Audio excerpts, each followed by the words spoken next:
Has the ban on CapCut impacted your workflow? Interrupted your video creation schedule? It sure did mine. And in this video, I'd like to talk about what happened and why it's important to diversify the editing software tools that you utilize and also the platforms in which you use. And if we haven't met yet, hello, I'm Casey. I've been creating videos since 2015.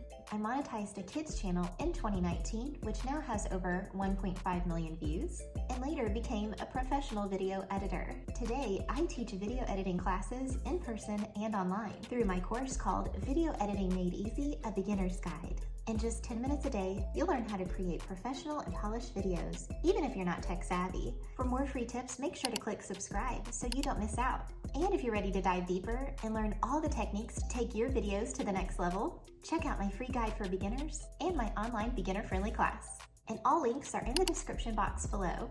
Unleash your creativity and start sharing your own voice today.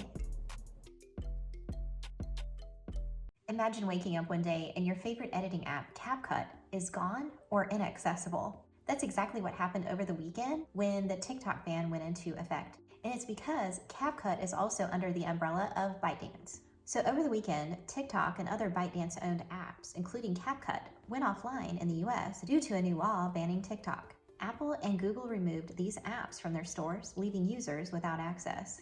CapCut has been an amazing app for creating videos. One of the reasons why it's been so amazing is because number one, it's free, and number two, it has a lot of bells and whistles. It's just expanded the creativity horizon for not only me, but for my students, especially when I teach my in-person class. We have loved exploring all of the different transitions and all of the different animations, and especially the voice filters. This particular shutdown has exposed how it's not necessarily a good idea to be so dependent on a particular editing app or a platform such as TikTok. It's really important to have diversity across many different platforms like YouTube, Instagram, Facebook, and so on.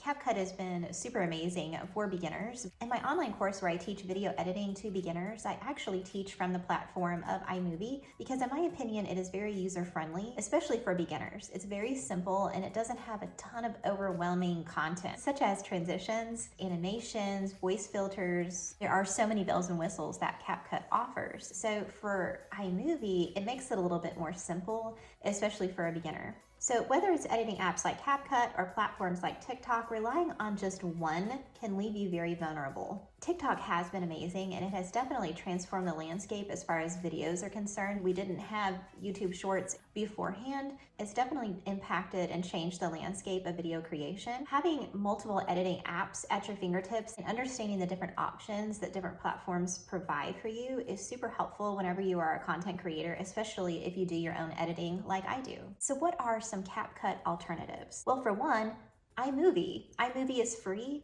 It's what I teach from. Actually, when I started my very first YouTube channel and my second one that was monetized, all I used was iMovie. Because it's so simple is how I'm able to edit so fast. So on the channel that I monetized in 2019, I was uploading one video every single day. And so the speed in which I could edit on iMovie was super amazing and very, very handy. So I highly recommend that you use iMovie. It is a super amazing tool. Next one is InShot. It is great for quick edits and social media content.